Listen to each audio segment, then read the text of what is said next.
BJP leader Rakesh पंडित को हलाक कर दिया। राकेश पंडित हमले के वक्त अपने दोस्त मुश्ताक अहमद के घर पर थे। मिलिटेंटों की फायरिंग में मुश्ताक की बेटी भी गोली लगने से जख्मी हुई, वो अस्पताल में जेर इलाज है। राकेश पंडित की हलाकत की मुख्तलिफ सियासी व समाजी तंजीमों ने मजम्मत की है। म्युनिसिपल कमेटी त्राल के मुलाजमीन ने इस हलाकत पर सख्त दुख का इजहार करते हुए एक ताज़ियती मीटिंग मुनक्किद की। इन्होंने लवाहिकीन के साथ इजहार यकजहती किया। उधर डायरेक्टर लोकल बॉडीज ने पंडित की हलाकत पर दुख का इजहार करते हुए उनके अहले खाना से इजहार यकजहती की है। म्युनिसिपल कमेटी के वाइस चेयरमैन मंजूर अहमद, अवतार सिंह और अल्ताफ ठाकुर ने राकेश की हलाकत पर दुख का इजहार किया है। थे हमारे हेड ऑफ फैमिली थे यहाँ पे इस म्युनिसिपल फैमिली के।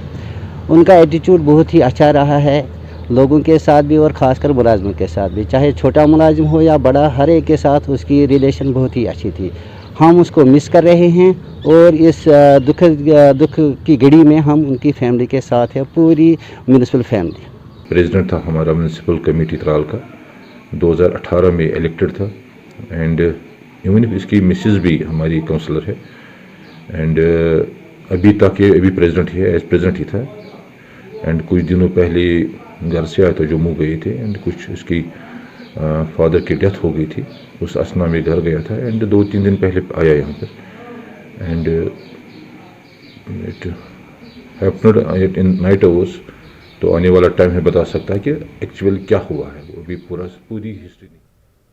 त्राल में हलाक किए गए बीजेपी काउंसलर राकेश पंडित की आखिरी रसूमात जम्मू में अदा की गई। मकतूल काउंसलर के अहले खाना और सियासी लीडरान का मुतालबा है कि उनके घर वालों को माकूल मुआवजा और घर के एक फर्द को सरकारी नौकरी फराहम की जाए। देखिए जम्मू से समीर भट्ट की खास रिपोर्ट।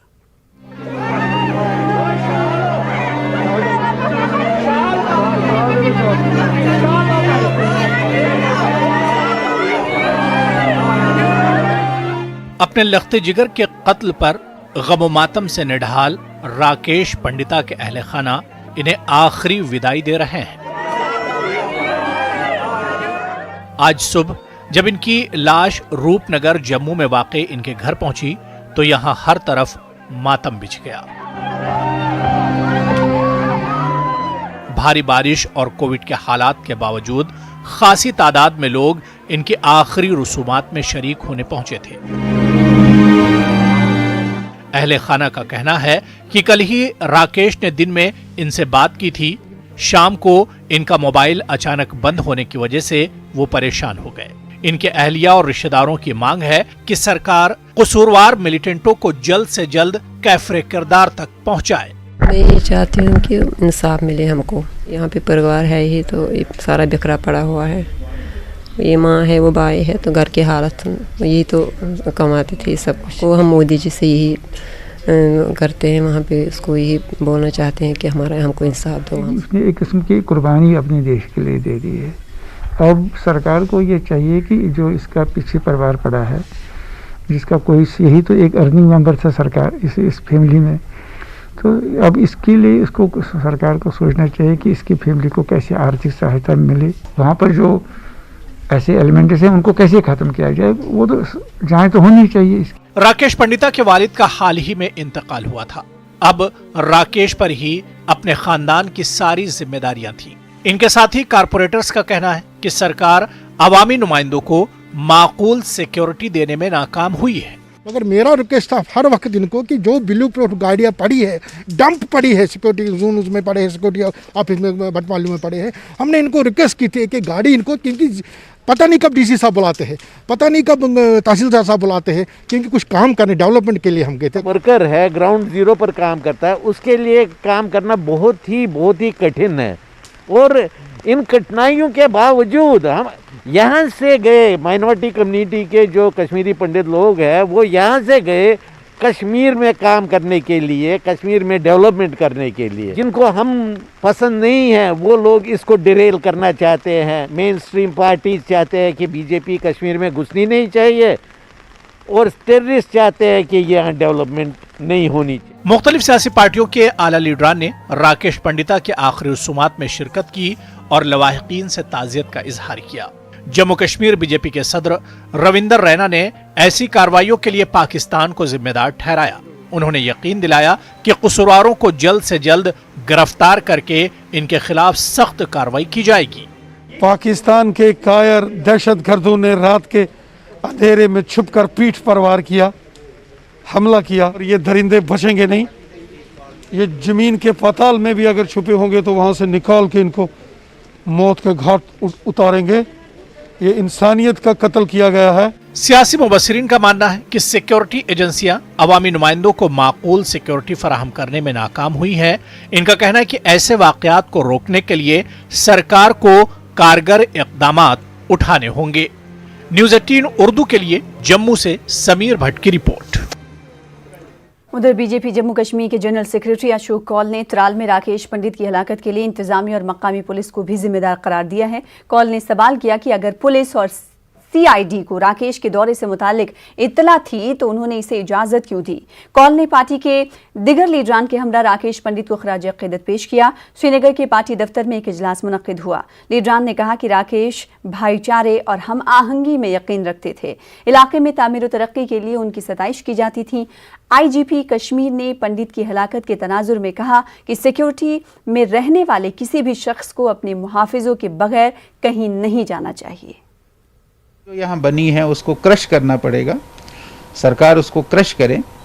अब ये 3 टेररिस्ट वहाँ घूम रहे थे त्राल सिटी में, तो क्या ये वहाँ की एडमिनिस्ट्रेशन को, वहाँ के पुलिस को, वहाँ के उनको नहीं समझ में आया कि ये कौन है, ये कौन घूम रहे हैं।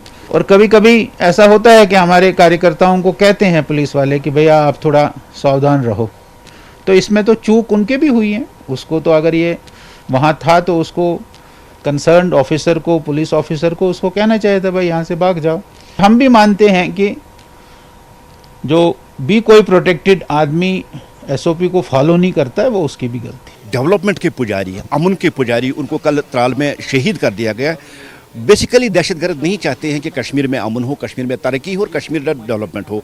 ये लड़ाई दहशतगर्दों और भारतीय जनता पार्टी के जितने भी हमारे सिपाही है, डेवलपमेंट के सिपाही है, पीएस के सिपाही, हमेशा चलती आ रही है और आगे तब तक हम इस लड़ाई को लेते जाएंगे जब तक हम कश्मीर के चप्पे चप्पे में विकास और डेवलपमेंट नहीं करेंगे। जब उनकी हत्या की गई तब एक मुस्लिम घराने में बैठे थे। इससे ये बात जाहिर होती है कि वो रिलीजियस जो आप मजहबी तालमेल है उसमें कितना यकीन रखते थे।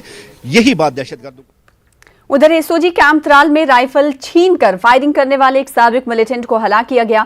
एसओजी कैंप में कल मोहम्मद अमीन मलिक नामी ओवरग्राउंड वर्कर ने पूछताछ के दौरान एक पुलिस एहलकार से राइफल छीनकर अंधाधुंध फायरिंग कर दी थी। उसके नतीजे में एक पुलिस एहलकार जख्मी हुआ था। बाद में पुलिस ने अमीन को सरेंडर करने की अपील की थी। उसके घर वालों को भी तलब किया गया था, ताहम उसने सरेंडर करने से इनकार कर दिया। इसके बाद कैंप में देर रात तक फायरिंग का सिलसिला जारी रहा। आज सुबह 5 बजे के करीब अमीन को हलाक किया गया। साबिक मिलिटेंट अमीन ने पहले भी फोर्सेस के सामने हथियार डाले थे। इस मर्तबा उसको मिलिटेंसी से जुड़े एक केस के सिलसिले में गिरफ्तार किया गया था। बांडीपुरा में पुलिस ने एक नाके के दौरान पथुशे के मकाम पर लश्कर तैयबा से वाबस्ता एक ओजीडब्ल्यू को गिरफ्तार किया है। गिरफ्तार किए गए ओजीडब्ल्यू से एक हैंड ग्रेनेड और गोलियों के 50 राउंड जब्त किए गए हैं। गिरफ्तार ओजीडब्ल्यू की शनाख्त उनगाम के इरशाद अहमद के तौर पर की गई है। पुलिस ने इस मामले में केस दर्ज करके मजीद तहकीकात की शुरुआत कर दी है।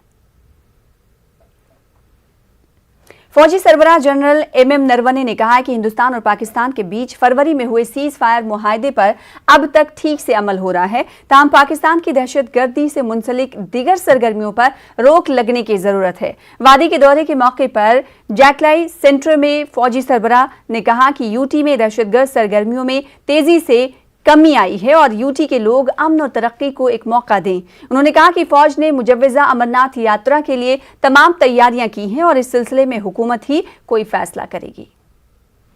I've seen great improvement. There have been very few terrorist initiated incidents. There have been hardly any cases of stone pelting, hardly any cases or nil cases of any IEDs in the recent past.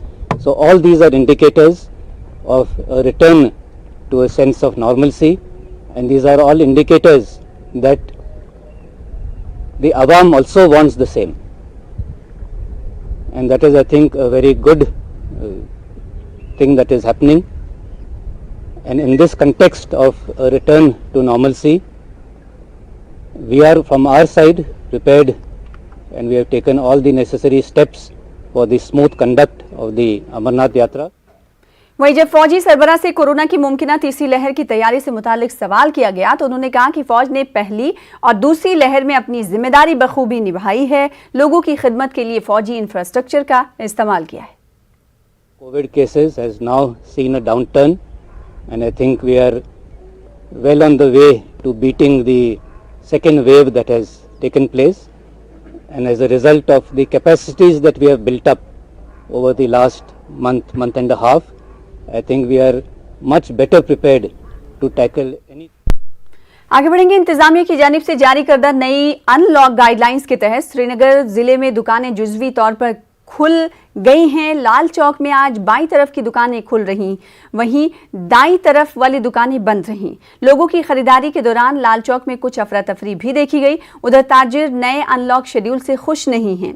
KTMF के general secretary Bashir Ahmad ने कहा कि इस schedule के मुताबिक वो हफ्ते में सिर्फ एक दिन दुकान खोल सकते हैं।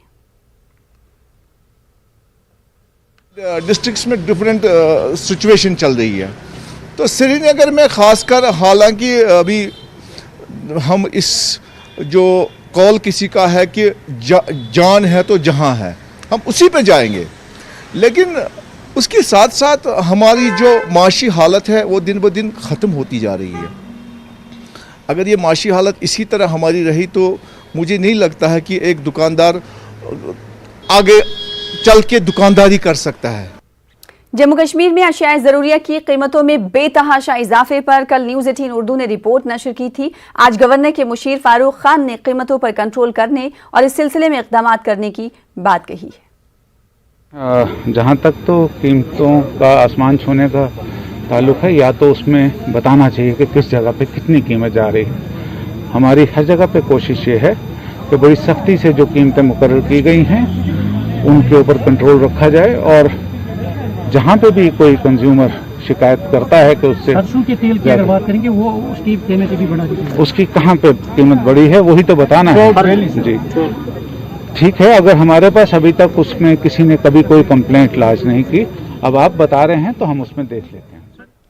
कश्मीरी पंडित माइग्रेंट कैंप वेसू में कल उस वक्त हंगामा हुआ जब कई कुंबे फ्लैट्स के अलॉटमेंट को लेकर एक दूसरे से लड़ पड़े। ये झगड़ा इस कदर बढ़ गया कि पुलिस को मुदाखलत करनी पड़ी। इस हवाले से कई वीडियो वायरल हुए हैं। तफसीलात के मुताबिक वेसू ट्रांजिट कैंप में जो फ्लैट जेर तामीर हैं उनकी आला हुकाम ने अलॉटमेंट की है। बास कुंबे खुद ही फ्लैट्स पर काबिज हो गए हैं। एक ही फ्लैट की दो बार अलॉटमेंट की गई है। यहाँ रिहाइश पजीर कश्मीरी पंडितों का कहना है कि बाज आबादकारी पॉलिसी को लेकर हुकूमत संजीदा नहीं है और वो कश्मीरी पंडितों से किए गए वादों को पूरा नहीं कर रही है। डीसी कुलगाम डॉक्टर बिलाल मोहिउद्दीन ने एक ट्वीट में जानकारी देते हुए लिखा कि हाई कोर्ट के अहकामात पर अमल किया जा रहा है।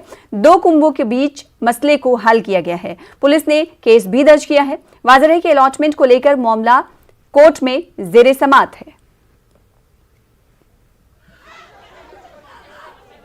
गवर्नमेंट के पास कोई सॉलिड लाए अमल नहीं है।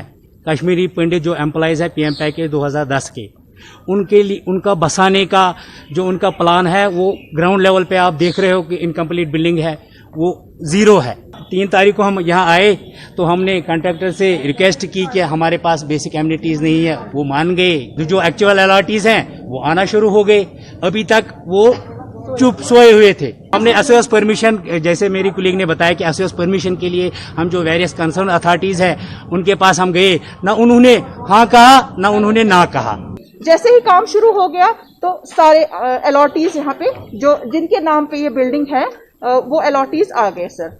जैसे ही वो अलॉटीज आ, उनमें एक मिस्टीरियस लेडी थी, उसने क्या किया, वो लेडी आ गई और उसने ताला तोड़ने की कोशिश की। इशू था ही नहीं, हम आपस में अच्छे से बात करके ये इस मसले को सुलझा सकते थे। जैसे ही उन्होंने हमारे चाचे हैं इन पे हाथ उठाया, हमसे बर्दाश्त नहीं हो पाया।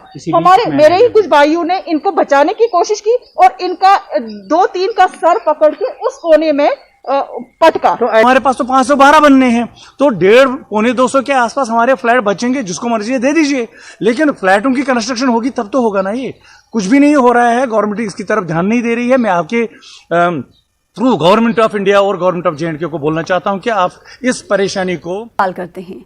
जिला बारामुल्ला में 124 साला खातून को कोविड वैक्सीन लगाने की खबर कल से खूब सुर्खियां बटोर रही है। इस पर सोशल मीडिया पर भी खूब बहस हुई। इस खातून को हिंदुस्तान की दादी के खिताब से नवाजा गया, लेकिन असली हालात से न्यूज़ 18 उर्दू की टीम आपको वाकिफ कराएगी। देखिए, इस हवाले से हमारे नुमाइंदे मुनीर हुसैन हुर्रा की खास रिपोर्ट।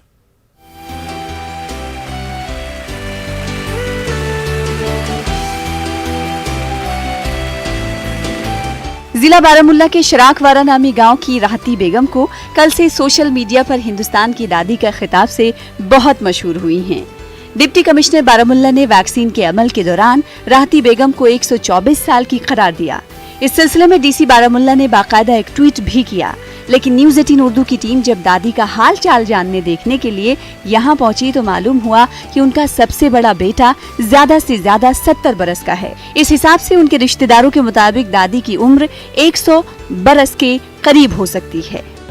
लगभग 5 नंबर छोरी तो यह सही अम हवाल के जुड़ बोय जुड़ Ben back Ben Covid vaccine लगाने के बाद दादी बिल्कुल सेहतमंद हैं। ये उन लोगों के लिए भी एक पैगाम है जो टीकाकारी के अमल से दूर भागते हैं। ठीक हुआ उनके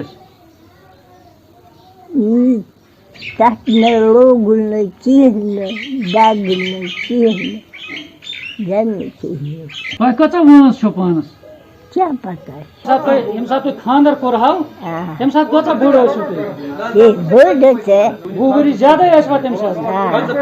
डिप्टी कमिश्नर बारामुल्ला के ट्वीट ने दादी को तो मशहूर कर दिया, लेकिन महकमे सेहत के लिए परेशानी खड़ी कर दी। फॉर्चुनेट ये है कि जो हमारे पास वो कोविन जो ऐप है, उसमें जब हम उसको अपलोड करने जा रहे थे तो वो इसकी डेट ऑफ बर्थ नहीं पकड़ रही है।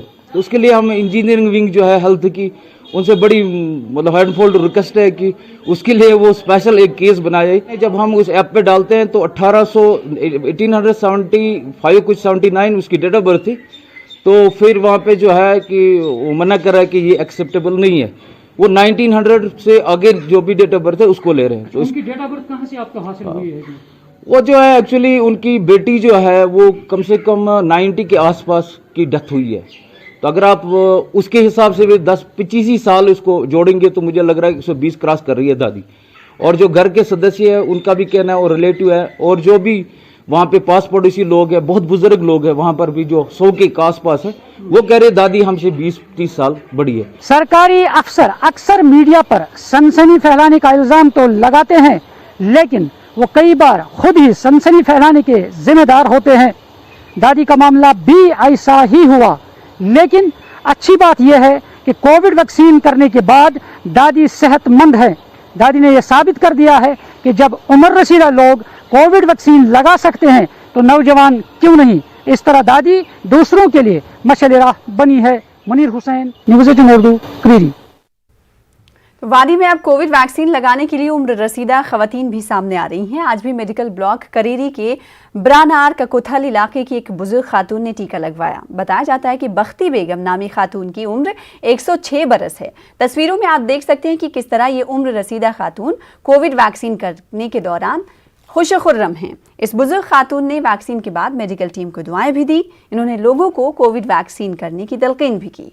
वाज़ेह है कि इस खातून के इलेक्शन कार्ड पर तारीख पैदाइश 1915 दर्ज है।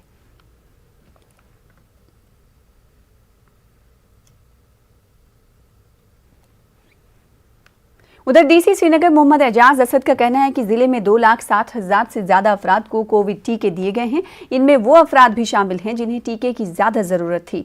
जिले के लोगों को ऑरेंज जोन से ग्रीन जोन में आने के लिए कोविड गाइडलाइंस पर सख्ती से अमल करने की जरूरत है। डीसी ने कहा कि मरहलेवार तरीके से अनलॉक करने का ये मतलब नहीं कि लोग मार्केट या दिगर मकामात पर भीड़ जमा करें। ग्रीन जोन की तरफ बढ़ने के लिए ऑरेंज जोन से जो चैलेंज है हमारी वो और बढ़ गई है, और जिला श्रीनगर को ग्रीन जोन की तरफ बढ़ने के लिए SOPs का पालन और ज़्यादा मजबूती से करना होगा। और वैक्सीनेशन की जो ड्राइव है उसमें हर कोई शख्स जो एलिजिबल है अपने अपने नज़दीकी सेंटर पर जाकर, मैं इस्तदा करना चाहूँगा सभी से कि अपने नज़दीकी सेंटर पर जाकर टीका लगवाएं।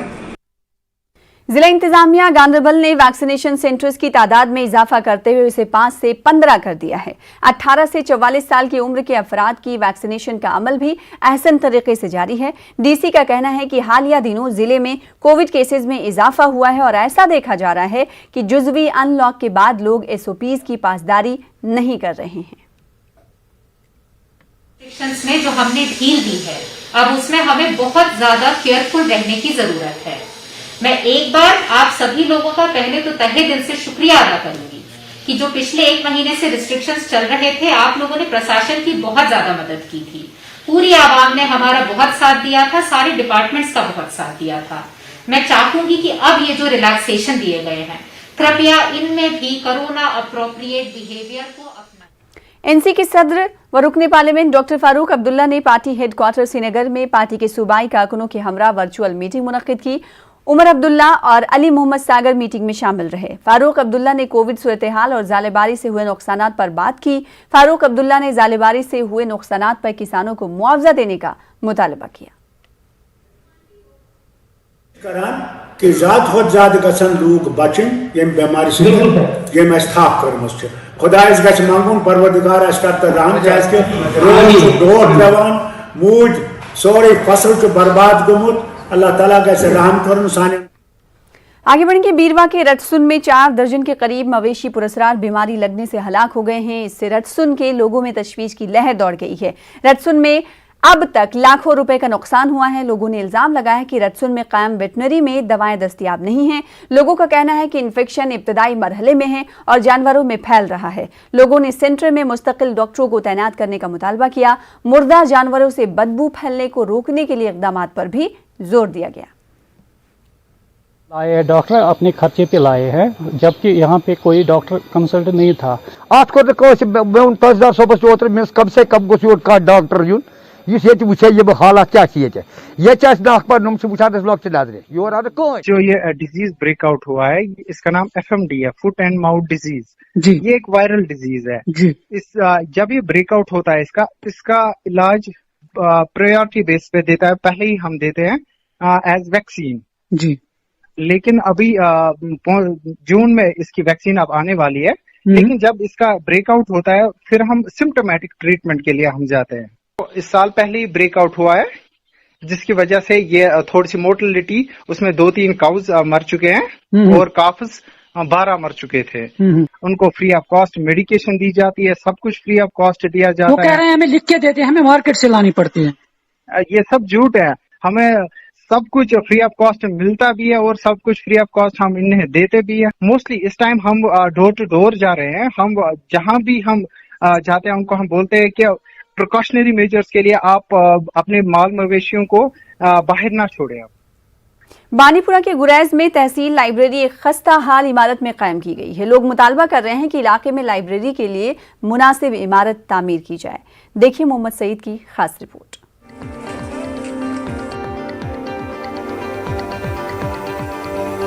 बांडीपुरा के सरहदी इलाके गुरेज में तहसील लाइब्रेरी साल 2014 में आर्जी तौर पर एक छोटी सी इमारत में कायम की गई थी। मकामी लोगों के मुताबिक जगह की तंगी की वजह से कोई भी शख्स इस लाइब्रेरी के अंदर नहीं जाता और किताबें भी बिखरी पड़ी हैं। मकामी लोग मुतालबा कर रहे हैं कि लाइब्रेरी के लिए नई इमारत तामीर की जाए और इस इमारत में वो सब चीजें दस्तयाब रखी जाएं जो कि एक लाइब्रेरी के लिए दरकार होती है। गुरेज में एक तहसील लाइब्रेरी है जो पिछले कई सालों से यहाँ पे काम कर रही है, लेकिन चंद साल हो गए कि उसमें जो किताबें वगैरह हैं उतनी जगह नहीं है। 10 बाई 12 का एक कमरा है, उसमें किताबें रखी हुई हैं, न कोई रीडिंग रूम है न कोई फैसिलिटी है, किताबें फर्श में पड़ी हुई हैं। तो मैं गुजारिश करता हूँ मुकामी जो एडमिनिस्ट्रेशन है, डिस्ट्रिक्ट एडमिनिस्ट्रेशन है, कि एक तो या तो एक लाइब्रेरी के लिए कोई बिल्डिंग बनाई जाए जहाँ रीडिंग रूम भी हो और दूसरी फैसिलिटीज भी हो किताबों वगैरह के लिए। जब भी कोई यहाँ पे किताब ढूंढने के लिए जाता है, लेकिन बदकिस्मती से किताब वहाँ पे नहीं मिल पाती है, और जो धूल पड़ी है किताबों पे क्योंकि किसी ने अभी तक उसको साफ नहीं किया, और बिल्डिंग काफी छोटी पड़ी है, रीडिंग रूम वहाँ पे अवेलेबल नहीं है। और यही गुजारिश करते हैं, आला हुकाम यही गुजारिश करते हैं कि यहाँ पे कम से कम बिल्डिंग बनाई जाए और जिसमें कम से कम अलमारियाँ लगाई जाए और रीडिंग रूम रखा जाए। मकामी लोगों के मुताबिक न सिर्फ लाइब्रेरी एक खस्ताहाल इमारत में कायम है, बल्कि इस लाइब्रेरी में अमले की भी कमी है। बिल्कुल, ये हालांकि सिर्फ गुरेज की ही बात नहीं है, बाकी भी जो हमारे इलाके हैं हमने सब जगहों पे लाइब्रेरी इस्टेब्लिश करने का प्लान बनाया हुआ है और जल्द ही इस पे काम शुरू होने वाला है। खुसूसन जो मिशन यूथ है और जो हमारा ट्राइबल सब प्लान है उनके अंदर भी इसका प्रोविज़न रखा गया है। तो जल्द ही वहाँ पे जो एक प्रॉपर लाइब्रेरी जो है वहाँ पे इस्टेब्लिश कर दी जाएगी, वो गुरेज में भी, बांडीपुरा में भी और हाजन सुबल में भी। इसके लिए हमें नई बिल्डिंग बनानी पड़े तो नहीं भी बन सकती है, और अगर कोई एग्जिस्टिंग बिल्डिंग इस तरह की है जो बहुत अच्छी तरीके से उसको टेकअप किया जा सके लाइब्रेरी की तरह, तो हम उसको भी मॉडिफाई करके लाइब्रेरी बनाने में पूरी तरह से हमारी कोशिश है और ये जल्दी शुरू हो जाएगा इसमें काम। उम्मीद की जा सकती है कि गुरेज में मुस्तकबिल करीब में लाइब्रेरी के लिए नई इमारत तामीर की जाएगी ताकि लोग हकीकी मायनों में लाइब्रेरी की सहूलत से मुस्तफीद हों। न्यूज़ 18 उर्दू के लिए बांडीपुरा से मोहम्मद सईद की रिपोर्ट। ब्रेक के बाद एक बार फिर से आपका इस्तकबाल करते हैं। जेके एजुकेशन चैम्बर ने ऑनलाइन क्लासेस के औकात में कमी से मुतालिक एलजी इंतजामिया के फैसले की मुखालिफत की है। चैम्बर के चेयरमैन जीएन बाग ने श्रीनगर में प्रेस कॉन्फ्रेंस से खिताब करते हुए कहा कि तालीमी पॉलिसी महज एक छोटी बच्ची का वीडियो वायरल होने पर तब्दील नहीं होनी चाहिए। इन्होंने कहा कि ये फैसला लेने से पहले स्टेक होल्डर्स की राय नहीं ली गई। कोई ऐसी मिसाल नहीं मिलती जबकि एक बच्ची के वीडियो वायरल से 24 घंटे के अंदर अंदर एजुकेशन पॉलिसी चेंज की गई होगी। यह पहला इंस्टेंस है, रिकॉर्ड है कि एक वीडियो वायरल होने के बाद सरकार ने 12 घंटे में एजुकेशन पॉलिसी चेंज की। सरकार को शायद ये मालूम नहीं कि एजुकेशन पॉलिसी महज एक वीडियो वायरल होने से चेंज नहीं होती है, इसके पीछे पूरे लॉजिक होते हैं, पूरे रीज़न होते हैं। इन हालात में जबकि इस वक्त एक एजुकेशनल एमरजेंसी है, ये जो स्कूल फैसले लेते हैं ये इंटरनेशनल नेशनल ट्रेंड्स को देखते हुए एक्सपर्ट्स उसमें इन्वॉल्व होते हैं। उसमें सिर्फ इंडिया के एक्सपर्ट्स नहीं, इसमें कैम्ब्रिज, ऑक्सफोर्ड, हार्वर्ड और दुनिया के जो अच्छे अच्छे बेस्ट प्रैक्टिस के माहिर जो होते हैं, एक्सपर्ट्स जो होते हैं, उनके मशवरों से पॉलिसीज़ तय होती हैं। फिर यहाँ जो बहुत सारी बॉडीज़ हैं जो इस पर काम करती हैं, चूँकि हाँ इस वक्त सारे के सारे स्कूल एक ही प्लेटफार्म है। यहाँ मैं आपकी वसासत से ये बात कहना चाहूँगा कि सरकार ने अपने बयान में कहा कि हमने स्टेक होल्डर्स को ऑन बोर्ड लिया। The fact is that no stakeholder was taken on board. Knee jerk reaction के तहत इन्होंने जो फैसला लिया है इसके क्या नताइज होंगे उससे हम सरकार को बाखबर करना चाहते हैं कि अगर आपने इस पर ग्राउंड वर्क किया है, अगर आप समझते हैं कि अच्छा फैसला है तो उसको पूरे इंडिया में लागू कीजिए। कमसीन माहिरा इरफान का वीडियो वायरल होने के बाद इंतजामिया ने छोटे बच्चों के लिए ऑनलाइन क्लासेस के औकात में कमी की है। न्यूज़ 18 की कंसल्टिंग एडिटर खुशबू मट्टू ने इस मामले को लेकर माहिरा का वीडियो वायरल करने वाली नम्रता वखलू समेत कई सरपरस्तों और डॉक्टरों से बातचीत की। तमाम लोगों ने हुकूमत के फैसले पर खुशी का इजहार करते हुए कहा कि बच्चों को दीगर सरगर्मियों में मसरूफ रखना भी जरूरी है। नम्रता वखलू जिन्होंने वीडियो बच्ची का, वो क्यूट बच्ची जो है 6 साल की जिसका वीडियो डाला था। सो नम्रता, हाउ डू यू फील कि इतना वायरल हो गया ट्वीट? डिड यू थिंक और शी वाज सो क्यूट, वो इतनी क्यूट थी, आपने सोचा मैं वीडियो डाल देती हूँ? मेरे पास ये वीडियो रोज की तरह जैसे इतने सारे व्हाट्सएप पे आते रहते हैं ऐसे ही आया था।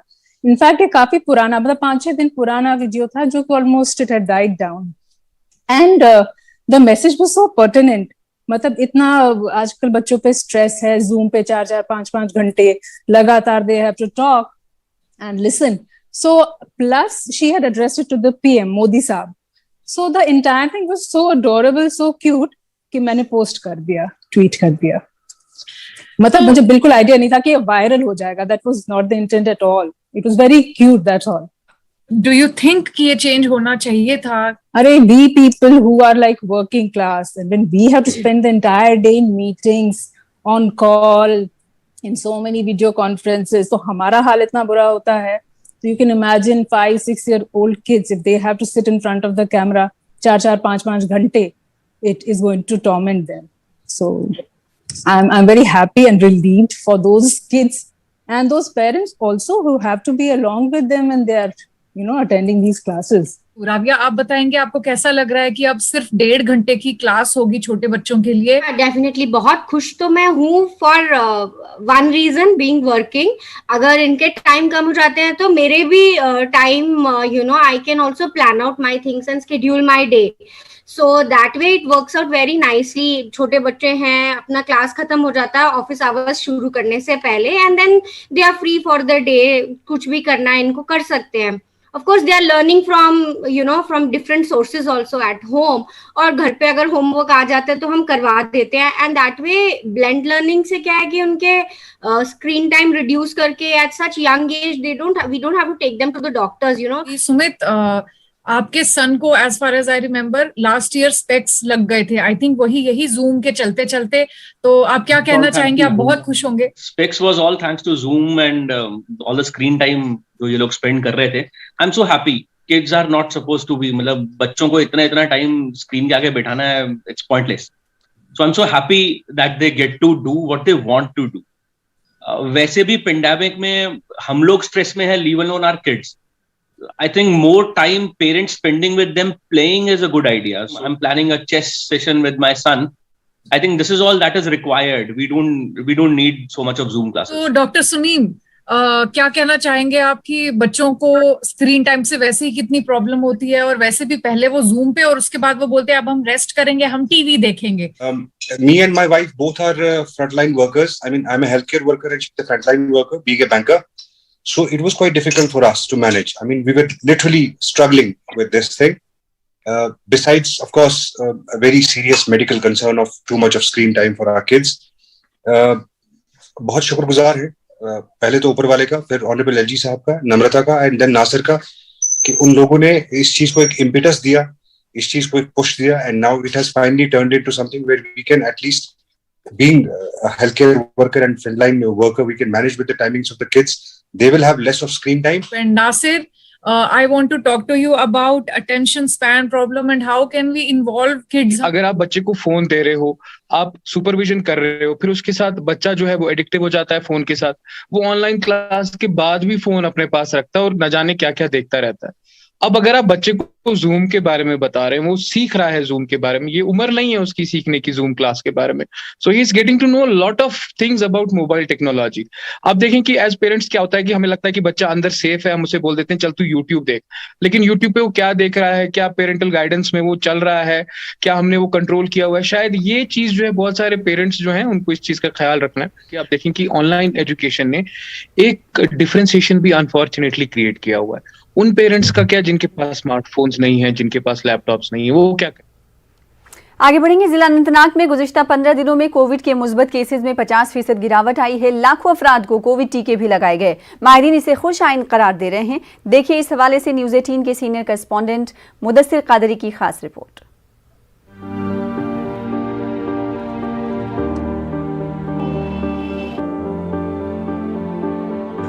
कोविड की मौजूदा सूरत हाल में जहां आम जिंदगी लगातार मुतासिर है, वहीं अनंतनाग जिले में गुज़िश्ता 15 दिनों में कोविड के मुस्बत केसेस में 50% गिरावट आई है. जिले में कोविड वैक्सीनेशन का अमल भी तेजी से जारी है और अब तक मुख्तलिफ जुमरों के तहत लाखों अफराद को कोविड टीके लगाए गए हैं. डीसी अनंतनाग डॉक्टर पीयूष सिंगला का कहना है कि आइंदा दिनों में इस शरह फीसद में मजीद कमी लाने की कोशिशें जारी हैं. इम्पॉर्टेंट बात यह है कि अभी हमें अपना जो गार्ड है उसको लोअर नहीं करना है. सभी स्टेक होल्डर्स के साथ आज मॉर्निंग में मीटिंग की गई, जिसमें सभी एसोसिएशंस के प्रेसिडेंट्स उन सब के साथ डिटेल में इंटरेक्शन की गई, और डिस्ट्रिक्ट ने एक मिशन मोड में हमारी जो पॉजिटिविटी रेट है इसको फर्दर कैसे हम कम करें उसको लेने का प्लान बनाया है. जिला अनंतनाग के अस्पतालों में कोविड मरीजों की भर्ती में नुमाया फर्क वाज़ेह हुआ है. अगर मैं अपने हॉस्पिटल की बात करूं, जेम्स अनंतनाग हॉस्पिटल, वहाँ पे भी रिकवरी रेट काफ़ी अच्छा बढ़ चुका है. और अगर मैं 2 हफ्ते पहले की बात करूं तो वहाँ पे लगभग करीब 120 पॉजिटिव केस जो कि मीडियम और हाई फ्लोर पे वो एडमिट थे. और अगर आज का स्टैट्स मैं दे दूं आपको तो वो खाली हमारे पास अभी करीबन 70 पॉजिटिव पेशेंट एडमिट हैं. गोया कि इससे ये पता चलता है कि 50 पेशेंट हमारे हॉस्पिटल में भी कम हो गए, तो एक विजिबल चेंज है. अनंतनाग जिला अब भी रेड जोन जुमरे में है. माहिरीन का कहना है कि कोविड वैक्सीनेशन के लिए पब्लिक आउटरीच और दीगर इक़दामात में तेजी लाई जानी चाहिए। ये अच्छी बात है कि जो पॉजिटिविटी रेट जो मस्बत आते थे केस उसमें कमी वाक़ा हुई है। रूरल पॉपुलेशन है वो 70% है, इसलिए चाहिए कि आउटरीच पॉलिसी के तौर पे जहाँ भी जो रूरल एरियाज़ है या सब अर्बन एरियाज़ हैं वहाँ पे आइसोलेशन सेंटर्स खोले जाए या सैटेलाइट सेंटर्स खोले जाए ताकि जो रूरल इन्फ्लक्स ना हो अर्बन एरियाज़ में और उसको वहीं पे ट्रीट किया जाए। अनंतनाग में कोविड के 3,500 से ज्यादा एक्टिव केसेस हैं। इस वबा पर काबू पाने में तिब्बी मुलाजमीन और डॉक्टरों का नुमाया रोल है, साथ ही आम लोगों का इंतजामिया के साथ ताउन भी जरूरी है। न्यूज़ 18 उर्दू के लिए अनंतनाग से मुदस्सिर कादरी की रिपोर्ट। कोविड के दौरान बेहतरीन खिदमात अंजाम देने के लिए female multipurpose health worker Shabina Kausar को एजाज से नवाजा गया। शबीना के काम की एलजी ने हाल ही में तारीफ की थी। श्रीनगर में डायरेक्टरेट ऑफ हेल्थ में इन्हें तहनीत पेश की गई। शबीना ने एलजी का शुक्रिया अदा किया। महकमे सेहत के मुताबिक शबीना कौसर ने लोगों को 8,000 टीके लगाए हैं। वो इससे पहले पहलगाम में 30 खवातीन की ज़चकी के दौरान भी अपनी खिदमात अंजाम दे चुकी हैं। मैं काम कर रही थी वहाँ पे 8,000 डोजेस मैंने वैक्सीनेशन किए कोविड-19 जी। जो मेरी बहनें हैं जो खासकर फीमेल मल्टीपर्पज हेल्थ वर्कर जो है हम फील्ड में भी काम करते हैं, करते आए हैं, वो भी अच्छे से काम करे, दिल लगा के काम करे, वो भी करते हैं। उनको भी इंशाल्लाह ये मौका ज़रूर मिलेगा। डीएमओ से गुजारिश है, सीएमओ से गुजारिश है, जो उनको लगे कि जिसने ग्राउंड में अच्छा काम करे वो उनको नॉमिनेट करें, हमारे पास लाए, क्योंकि एलजी साहब के गवर्नमेंट के डायरेक्शंस है जो भी अच्छा काम है अच्छे काम को बढ़ावा दो, अच्छा काम करने वाले मुलाजिम को बढ़ावा दो, उनको बाज़ाब्ता अप्रिसिएशन मिलेगी। एलजी के मुशीर बसीर अहमद खान का कहना है कि कश्मीर में वैक्सीन की कोई कमी नहीं है। खान ने कुपवाड़ा का दौरा किया। खान ने डीसी इमामुद्दीन और डीडीसी चेयरमैन इरफान पंडित के हमरा ऑर्गेनिक एग्रीकल्चर मंदिर का इफ्तिताह किया। खान ने डीसी ऑफिस में एक अवामी दरबार का भी इनेकाद किया। डीसी ने खान को कोविड से निमटने और तामीराती प्रोजेक्टों से मुतालिक जानकारी फराहम की। डीडीसी, बीडीसी मेंबर्स, तिजारती अंजुमन और ट्रांसपोर्टर्स के अलावा उलमा की एक बड़ी तादाद दरबार में मौजूद रही। क्योंकि बॉर्डर एरिया है तो लोगों को भी टाइम लगता है श्रीनगर पहुंचने के लिए, तो एक एमआरआई जल्द से जल्द यहां पे लगाए जिसकी पहले से ही फंडिंग रिलीज़ हो गई है। अगर उसमें कुछ कमी बैलेंस पोर्शन जो पैसा है उसमें वो अरेंज करवा के यहां उसको लगवा दीजिए। और दूसरा जो हमने यहाँ रोड्स के जो आपने खास देखा होगा कि हमारे रोड्स जितने भी हैं हमारे डिस्ट्रिक्ट में वो सारे क्योंकि हेवी स्नोफॉल से सारे ख़राब हो गए हैं, तो मैंने डिमांड की जो आप फिक्स सीलिंग करते हो बाकी डिस्ट्रिक्ट्स को उसको हमें डबल कर दीजिए ताकि जो हमारे ये रोड्स डैमेज हो गए हैं तो इनको मरम्मत से जाके ठीक हो जाए। वहीं एलजी के मुशीर फारूक अहमद खान ने बारामुल्ला का दौरा किया। उन्होंने कोविड से निमटने के लिए किए गए इक़दामात का जायजा लिया। एसडीएच सुपुर में मुशीर ने कोविड केयर सेंटर का मुआयना किया और इंतजामात से वाकफियत हासिल की।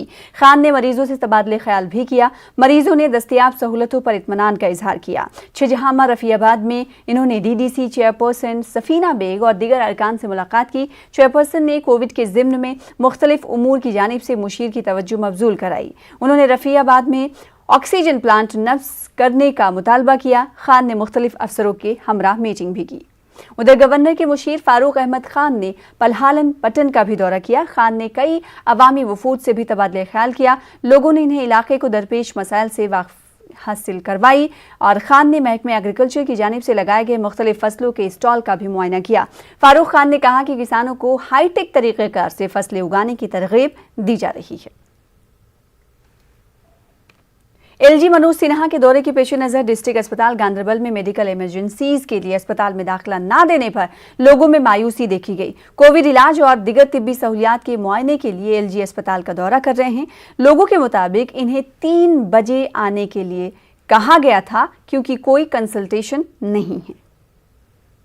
थोड़ा तबीयत ठीक नहीं है, उसका थोड़ा ये फीवर है, वो टांग में दर्द है। अब हमने सर के डॉक्टर के पास बुलाइए, वो शायद वो टेस्ट में लिखेंगे कोविड टेस्ट, इसलिए हम यहाँ आए। अंदर गेट पर अलाउ नहीं किया उन्होंने। वो बोलते हैं कि गवर्नर साहब को आने हैं कि 3 बजे आप, उस वक्त इस वक्त कोई टेस्ट नहीं है, डॉक्टर नहीं देगा। गवर्नर साहब से थोड़ा मिलना है, उसको गांधरबल का दौरा है तो कम से कम पब्लिक से भी मिले, उसको बताइए पब्लिक के हमारी मुश्किल क्या है। लेकिन बदकिस्मती से यहाँ कोई नहीं छोड़ता है। हम सुबह 8 बजे से यहाँ इंतजार कर रहे हैं, तो इस वक्त सिक्योरिटी वालों ने नहीं छोड़ा है। बताया कि यहाँ LG साहब आने वाला है। उधर बीजेपी जम्मू कश्मीर के नायब सदर सूफी यूसुफ ने राकेश पंडित की हलाकत को उन अनासर की बौखलाहट करार दिया जो कश्मीर में क़याम अमन और तरक्की के खिलाफ हैं। सूफी ने कहा कि बेगुनाहों के कत्ल में मुलविस मिलिटेंटों को जल्द ही कैफरे किरदार तक पहुंचाया जाएगा। इनका कहना है कि ऐसे वाक़यात से पार्टी के हौसले कमज़ोर नहीं होंगे। इन्होंने मजीद कहा कि राकेश के अहले खाना से ताज़ियत का इजहार करता हूँ, साथ ही वाक़े की तहक़ीक़ात का भी मुतालबा करता हूँ। हमारे चेयरमैन म्युनिसिपल कम्युनिटी के त्राल के राकेश पंडिता को शहीद किया है क्योंकि वो लोगों के ही दुख दर्द में शामिल होता था। कहना चाहूंगा उन ताकतों को, उन बुज़दिल मिलिटेंटों को जिन्होंने ये बुज़दिलाना हरकत की, आपके राकेश पंडिता को शहीद करने से हमारे हजारों राकेश पंडिता जिंदा हो गए। मैं गवर्नर एडमिनिस्ट्रेशन से गुजारिश करूंगा और अपने डीजी पुलिस से गुजारिश करूंगा, इस कातिलाना हमले की इंक्वायरी किया जाए। वहीं राकेश पंडित की हलाकत के खिलाफ बीजेपी लीडर जावेद कुरैशी ने हंदवाड़ा में एहतजाज किया। उन्होंने कहा कि बेगुनाह अफराद को कत्ल करने का सिलसिला बंद होना चाहिए। कुरैशी ने इस हलाकत में मुलव्विस अफराद के खिलाफ सख्त कानूनी कार्रवाई की मांग की। उन्होंने कहा कि ऐसे हमलों से बीजेपी कारकुन डरने वाले नहीं हैं। हो सकता है कि भारतीय जनता पार्टी के किसी कार्यकर्ता में डर होगा और मैं वजीर आजम हिंद नरेंद्र मोदी जी से अपील करता हूं, जिस तरीके से इन्होंने पाकिस्तान में सर्जिकल स्ट्राइक की थी, इसी तरीके से इस कश्मीर में वो फिरके परस्त लोग बैठे हुए हैं जो इस पाकिस्तान को साथ देते हैं और खून की होली खेलते हैं। ऐसी ही सर्जिकल स्ट्राइक कश्मीर में भी। वहीं दूसरी जानिब राकेश पंडित की हलाकत के खिलाफ म्यूनिसिपल कौंसिल पुलवामा के कौंसलर्स ने कामकाज मुअत्तल रखा। कौंसिल के सदर और नायब सदर के दफातर तालाबंद रहे। राकेश की हलाकत के बाद यहां खौफ का माहौल है। बीजेपी के जिला सदर पुलवामा सज्जाद रैना ने राकेश की हलाकत पर इजहार अफसोस करते हुए कहा कि इस वाक़े की तहक़ीक़ात होनी चाहिए। कल जो त्राल में वाक़ा पेश आया उसकी हम शदीद मजम्मत करते हैं और हम चाहते हैं कि आइंदा ऐसे वाक़ा ना हो। और मेरी LG साहब से यही गुजारिश है कि इस केस की तहकीकात की जाए और जो भी लोग इसमें मुलविस है उनके खिलाफ कार्रवाई की जाए। श्रीनगर शहर की मीर मंसूर कॉलोनी पारिमपुरा के रहने वाले अफराद ने इंफ्रास्ट्रक्चर सहूलियात न रहने के खिलाफ एहतजाज किया। लोगों के मुताबिक मुतादिद मरतबा नुमाइंदगी के बावजूद बुनियादी सहूलतें जैसे बिजली, ड्रेनेज, सड़कों की हालत को बेहतर नहीं बनाया जा रहा है। मारूम है यहाँ ड्रेनेज सिस्टम नहीं है, वाटर सिस्टम नहीं है। मैं अदबन एहतराम DC श्रीनगर से या सीनियर अथॉरिटी से रिक्वेस्ट कर रहा हूँ, आज़राई इंसानियत आप आए इस इलाके को देखिए। जो कमरवारी अंदर से लिंक रोड जा रहा है, पारिमपुरा पुलिस स्टेशन से बाहर निकल रहा है, गुलबाग मस्जिद 2-3 इस एरिया में है। माएँ बहनें आ रही जा रही है, यहाँ पे एक्सीडेंट 1-2 वाक़ा हुए मगर टस से मस नहीं हो रही डिपार्टमेंट।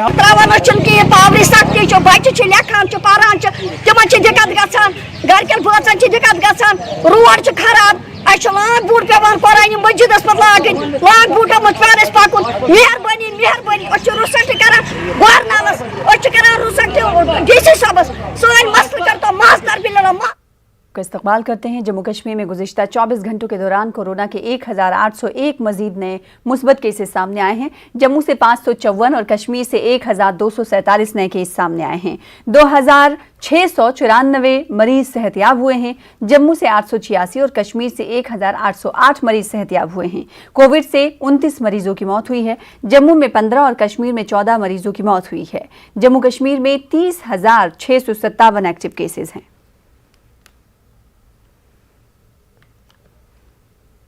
कुपवाड़ा के करालपुरा में एक कदीम रॉकेट शेल को नाकारा बनाया गया। जरा के मुताबिक जामा मस्जिद के करीब आज सुबह कदीम शेल बरामद किया गया। बम को नाकारा बनाने वाले दस्ते को तलब किया गया। भासन करालपुरा में इस शेल को नाकारा बना दिया गया है। एक पुलिस ओहदेदार ने बताया है कि किसी तरह के नुकसान के बगैर शेल को नाकारा बनाया गया।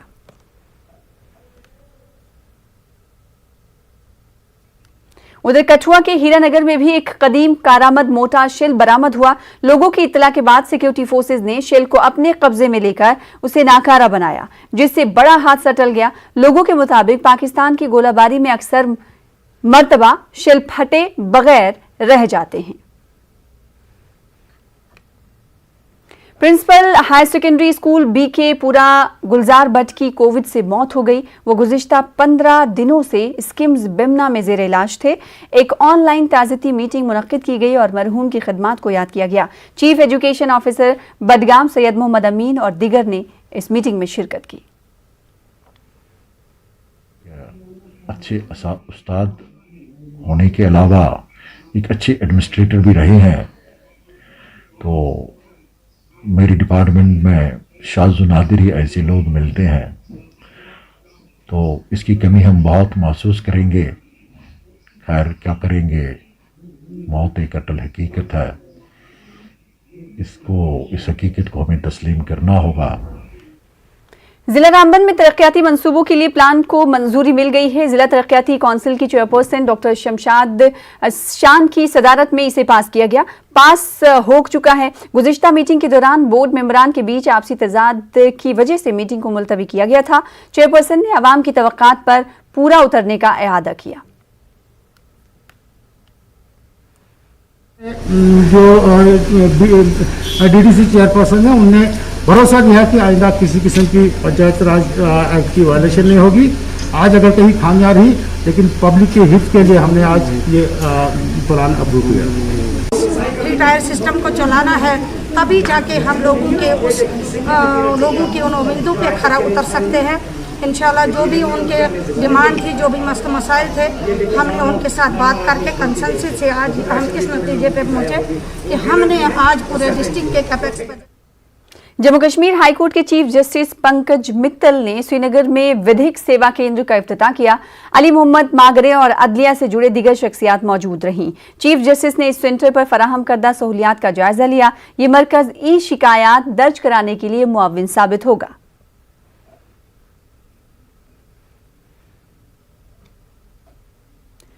पटन पुलिस ने वानीगाम और पलहालन में काफी तादाद में गैर कानूनी तौर पर काटे गए अखरोट के दरख्तों की लकड़ी जब्त की। पलहालन में पुलिस ने मुसद्दका इत्तला मिलते ही जाए वारदात पर पहुंचकर लकड़ी को जब्त किया, ताहम मुलव्विस अफराद फरार हो गए। पुलिस ने केस दर्ज किया है। मजीद तहकीकात शुरू कर दी गई।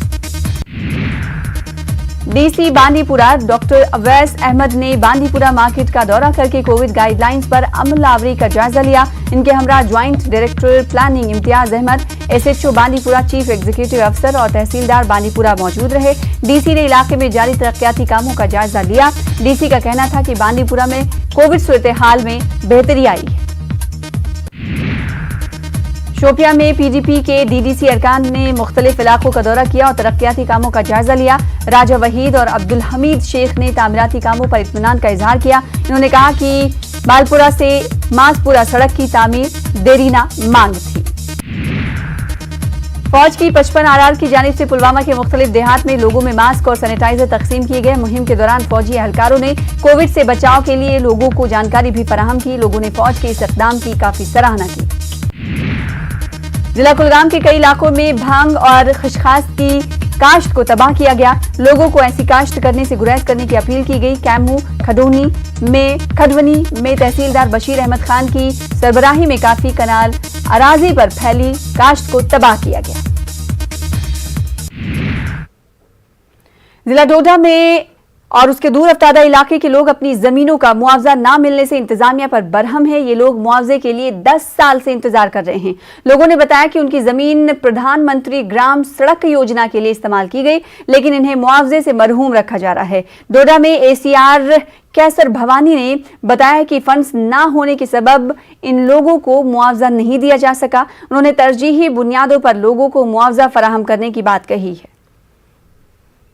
उधर डोडा में महकमे पीडीडी की गफलत शुआरी की वजह से लोग परेशान हैं और परेशान हाल लोगों ने शिकायत दर्ज कराई। महकमे की जानिब से कब्जे में बिना फेंसिंग के ट्रांसफार्मर्स नस्ब किए गए हैं। लोगों को खुले ट्रांसफार्मर से खतरा लाहक हो गया है। लोगों का कहना है कि ट्रांसफार्मर्स के गिर्द बार ना होने की वजह से कभी भी कोई बड़ा हादसा हो सकता है।